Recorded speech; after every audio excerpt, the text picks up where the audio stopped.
In February 1978, 5 young men from Yuba City, California, climbed into a car after a college basketball game and drove off into a night they would never come back from.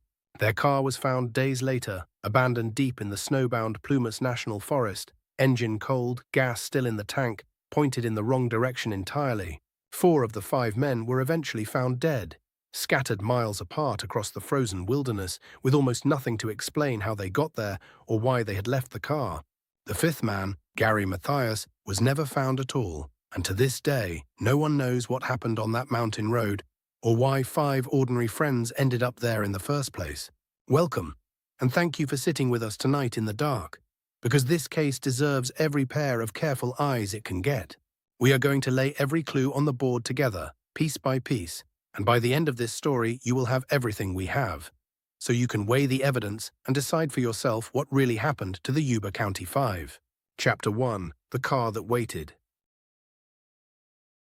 February 28, 1978. On a remote logging road in the Sierra Nevada mountains, a car was found. It was a 1969 Mercury Montego, the same car that had carried 5 young men away from a basketball game 2 weeks before.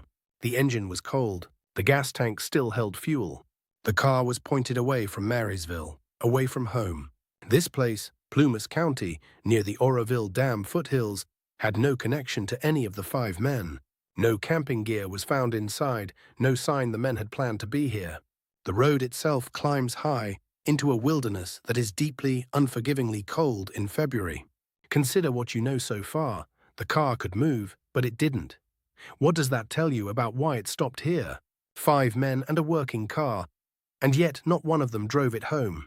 The car had an answer locked inside it, and the answer was the road it chose to take. Let's open the board. The location, Plumas National Forest, California, USA, and Mathias, the victim, never found. Chapter 2. 5 Ordinary Young Men. Yuba City, California, 1978. A quiet community where most people knew most names. Jack Madruga, 24, was the group's driver. Steady, dependable, the one who kept things moving. Ted Wire, 29, was the oldest, gentle, quiet. Someone his family described as never causing trouble. Bill Sterling, 29, was cheerful and sociable, a presence that made any room feel a little warmer.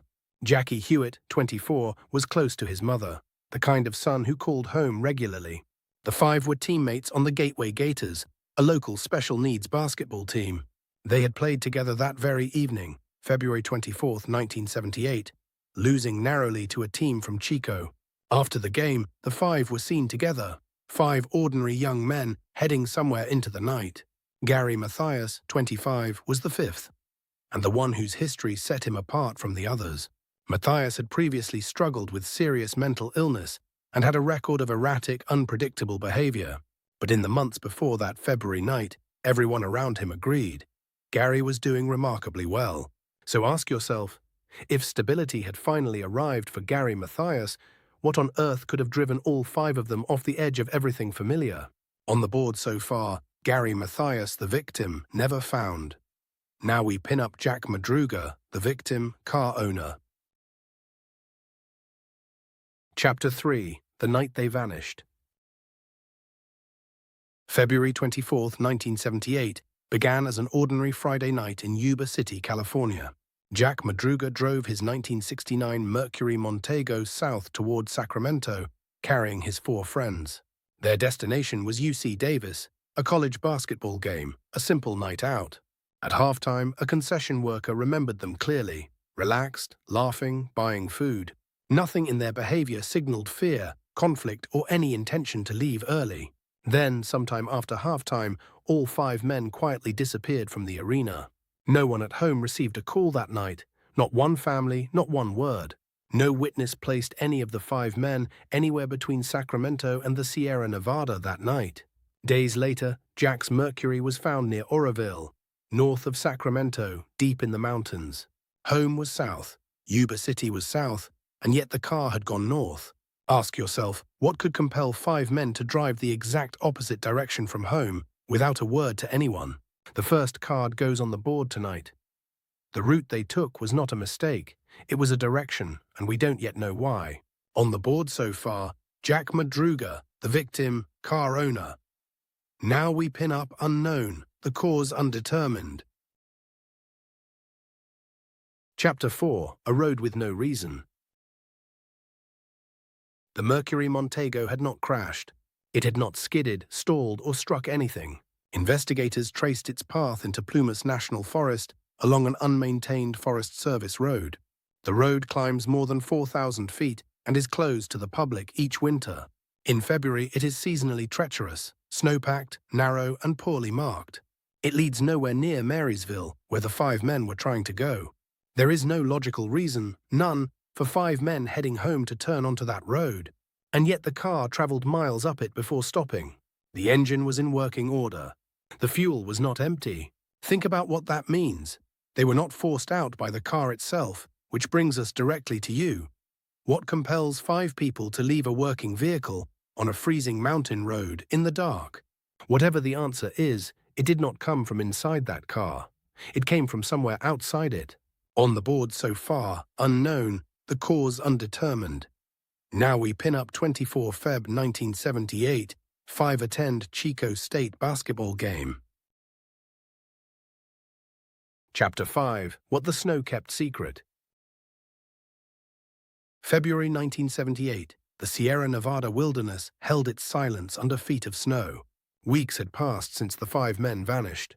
Then searchers began finding them, not together, but scattered across miles of frozen terrain. 4 of the men were recovered. Each location raised its own disturbing question. The conditions of their discovery pointed not to a single clean explanation, but to confusion, and something worse. One man, Gary Mathias, was never found at all, but it was the discovery of Jack Madruga, or rather, what was near him, that stopped investigators cold. Deep in the wilderness sat a remote Forest Service trailer, locked away from the world. Inside, investigators found food, enough to sustain a person through weeks of cold. Evidence suggested one of the men had sheltered there and survived, for weeks longer than anyone thought possible. And yet he had not eaten. Think carefully about what that means. Food within reach, survival possible, and still he did not eat. Was he too injured, too confused? Or was there something about that trailer, something we cannot see, that kept him from it? On the board so far, 24 Feb 1978, 5 attend Chico State basketball game. Now we pin up 25 Feb 1978. Car found abandoned, Plumas Forest. Chapter 6, The Clues That Make No Sense. By the time investigators catalogued what remained, the evidence made no coherent picture. The shoes had been removed. In February, in the Sierra Nevada foothills, the temperature at night drops well below freezing. Removing footwear in those conditions is not a rational act. And yet, there they were. Inside the car, a CB radio sat unused, a device that could have summoned help within minutes. A trailer nearby held enough canned food and survival rations to sustain several people for weeks. Almost none of it had been touched. Think about that for a moment. 5 men, lost, hungry, freezing, and the food was right there. What does it tell us that they never came back for it? When searchers swept the area, they found no coherent set of footprints leading away from the vehicle. The snow had kept its secrets entirely. And then there was Gary Mathias, the one member of the group with outdoor survival experience, who was never found at all. On the board so far, 25 Feb 1978, car found abandoned, Plumas Forest. Now we pin up June 1978, 4 bodies found miles apart. Chapter 7, The Man Who Disappeared. Of the 5 men, one has never been accounted for. Gary Mathias was 25 years old in February 1978. He had served in the United States Army, stationed in Germany. That service ended early. The Army discharged him following a psychiatric episode. Back home, he was diagnosed with a serious mental illness and prescribed medication. Those medications were found untouched inside the missing men's vehicle. Consider what that means. Gary had already stopped taking them before the night ended. What do you make of that detail? Does it change your sense of what happened on that mountain? Unlike the others, Gary's body was never recovered. His military training had given him survival skills the others simply did not have. Whether that training helped him or made him dangerous to the others, no one knows. Gary Mathias vanished without a trace, and what the snow preserved next will force you to reconsider everything. On the board so far, June 1978, 4 bodies found miles apart. Now we pin up 1978 present, Gary Mathias never found. Chapter 8. The Theories on the Board. By 1978, investigators had pinned 4 serious theories to the board. The first, a collective psychiatric crisis, possibly worsened by medication. 3 of the 5 had documented cognitive or developmental vulnerabilities. Under extreme cold and fear, group panic can spiral in ways that defy logic. But a spontaneous crisis does not explain why they drove 40 miles in the wrong direction first. The second theory, a stranger intercepted them, someone who caused fear or gave direction. Witnesses at the game reported an agitated man near the 5 that evening. What do you make of that timing? A stranger appears, and hours later 5 men are on a mountain road. The third theory, simple exposure and disorientation, fits the physical evidence most cleanly. Yet Gary Mathias vanished entirely, and no remains were ever recovered. The fourth and darkest theory holds that something deliberate drove them there, and that not everyone acted freely. Every theory answers something, and leaves something else dangling in the dark, unexplained. On the board so far, 1978 present, Gary Mathias never found. Now we pin up a key clue, abandoned car, gas remaining. Chapter 9. What the authorities concluded. In the spring of 1978, Yuba County authorities reached their official conclusion. The 5 men had died of exposure to the February cold. No signs of violence were noted in the official record.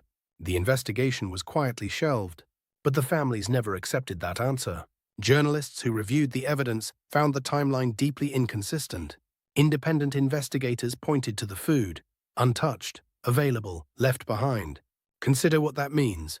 A starving man who did not eat. Ask yourself, what could stop a desperate person from reaching for survival? Fear, perhaps, or something or someone that held him in place. The official verdict offers no explanation for that choice, and that single image, a man who would not eat, is the wound the case cannot close. On the board so far, a key clue, abandoned car, gas remaining. Now we pin up a key clue, uneaten food left in vehicle. Chapter 10. The board is yours now. Everything we know about the night of February 24, 1978, is now on the board.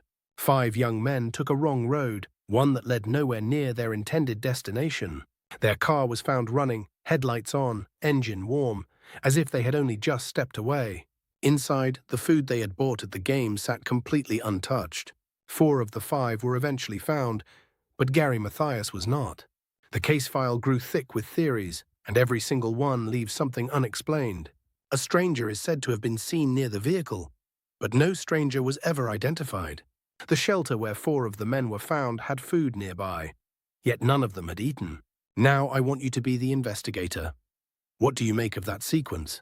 What motive, what sequence of events, what single missing piece finally closes this case? Share your theory in the comments. Every detail you notice may matter, because there is one piece of this puzzle we have not yet shown you, and it changes everything. On the board so far, a key clue, uneaten food left in vehicle. Now we pin up a key clue, bodies found miles apart.